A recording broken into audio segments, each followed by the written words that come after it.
बोलेगा। नहीं, मैंने सुना है हंसो त्रिपुरा ने शायद कुछ कहा है। उससे पहले उसने कहा था कि अगर ग्रेटर त्रिपुरा मिल गया तो वो बैंगलोर में जाकर कोयला का काम करेगा।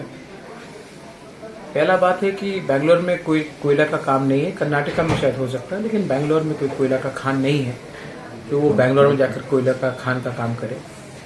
तो वो फैक्ट्स भी वो पहले देख ले। दूसरा बात है कि आई थिंक ये जो स्टेटमेंट्स आ रहे हैं बीजेपी से, क्योंकि वो लोग तो अपने पार्टी से, बीजेपी की पार्टी से बहुत लोग पार्टी छोड़कर मोथा में ज्वाइन कर रहे हैं। इसके लिए अपने लोगों को एक विश्वास देने के लिए कि आप मोथा मत जाइए, हम मोथा के खिलाफ है, इसके लिए अपने पार्टी को एक रखने के लिए, नहीं टूटने के लिए वो ये स्टेटमेंट्स दे रहे हैं। मैं हंसो त्रिपुरा से या स्टेट गवर्नमेंट से ग्रेटर त्रिपुरा की डिमांड नहीं कर रहा हूँ। मैं ग्रेटर त्रिपुरा जो हमारा कॉन्स्टिट्यूशनल लीगल डिमांड है वो हम गवर्नमेंट ऑफ इंडिया से कर रहे हैं। अगर गवर्नमेंट ऑफ इंडिया ने हंसो त्रिपुरा को परमिशन दिया है बात करने के लिए ग्रेटर त्रिपुरा के लिए, तो हमको कुछ कागज दिखा दे, वरना मैं उस स्टेटमेंट का रिएक्शन देना नहीं चाहता। उन्होंने बोला है आपका जो ग्रेटर त्रिपुरा मांग रहा है उसका कोई बिल अभी पास नहीं हुआ, उसका कोई लेटर वगैरह कुछ नहीं है। उसने देखा है, अगर वो देख सकता है, अगर वो पढ़ सकता है तो आकर अपने ही वीडियो को लोग देख ले। हमने रेजोल्यूशन पास किया था, रेजोल्यूशन एक ग्रेटर त्रिपुरा के लिए हमने पास किया था। वो रेजोल्यूशन पब्लिक कैमरा के सामने है और उस रेजोल्यूशन में बीजेपी का एक भी ऑपोजिशन एमडीसी ने उस समय ऑब्जेक्शन नहीं किया था। अगर उसको इतना ऑब्जेक्शन था तो वो उसी टाइम कर लेता। लेकिन ठीक है, मैं हंसो को ब्लेम नहीं करता हूँ। मैंने पहले भी कहा है, चाबी कोई और लगाता है, बात कोई तिपरसा करता है। ठीक है, ये राजनीति है। हम अपने लाइन में हैं, बीजेपी का अपना लाइन है और बीजेपी बहुत स्टेटमेंट्स देंगे क्योंकि उनको अपना पार्टी को एक रखना है। और अगर उनको अपने पार्टी को एक रखना है तो पार्टी में आपने अलायंस क्यों किया आईपीएफटी के साथ जब उन्होंने त्रिपुरा लैंड डिमांड किया था?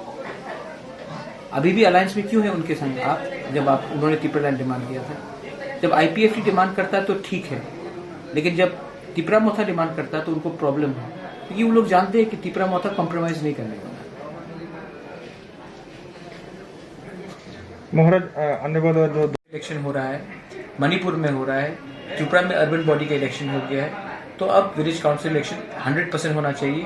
और उसके लिए हमने आज ही डिसीजन लिया है कि हम लोग गवर्नर के पास जाकर सबमिशन देंगे। उसके बाद हम जाकर स्टेट इलेक्शन कमीशन से बात करेंगे और अगर तभी भी कुछ रिलीफ नहीं मिला तो हम हाई कोर्ट में जाएंगे। लेकिन आज बीजेपी प्रेस मीट जब हो रहा था उस समय टिंकरॉय महोदय जी बोल रहे थे कि अभी तो कोविड का सिचुएशन है, नहीं तो हम भी चाहते हैं। तो यूपी में इलेक्शन कैंसिल करा दीजिए ना, तब आप मणिपुर में इलेक्शन कैंसिल करा दीजिए।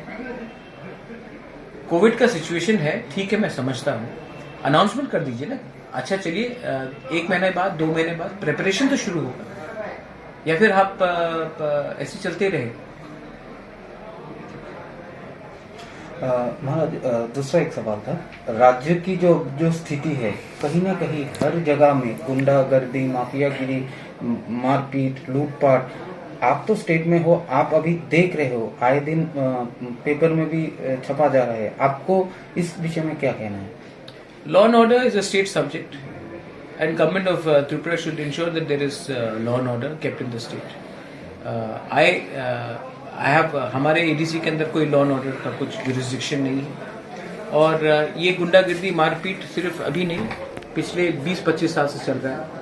हर गवर्नमेंट ने, कांग्रेस हो, सीपीएम हो या फिर बीजेपी हो, ने क्रिमिनल्स को पनाह दी है और क्योंकि हमने क्रिमिनल्स को पनाह दी है, इसके लिए आज पुलिस भी उनको ठीक तरीके से अरेस्ट नहीं कर सकता है। ये गुंडागर्दी को खत्म करने के लिए एक पॉलिटिकल एनवायरनमेंट को चेंज करना पड़ेगा और हमें अलग रंग के लोगों को लाना पड़ेगा जो क्रिमिनल्स और माफियाज को पद और पोस्ट नहीं दे और पुलिस को अपना काम करने दे। वो देखा जाएगा, लेकिन त्रिपुरा मोथा अपने दम और अपने बलबूते में लड़ेगा और त्रिपुरा मोथा 20 से ज्यादा सीट में लड़ेगा। कुछ दल के साथ आप एक साथ लड़ गए? किसी के संग मेरा बात नहीं हुआ है, हम लोग अपने लाइन में हैं। अगर किसी को बात करना है तो पब्लिकली, ओपनली आए। मैं पीछे साइलेंटली किसी से अलायंस के बारे में बात नहीं करता।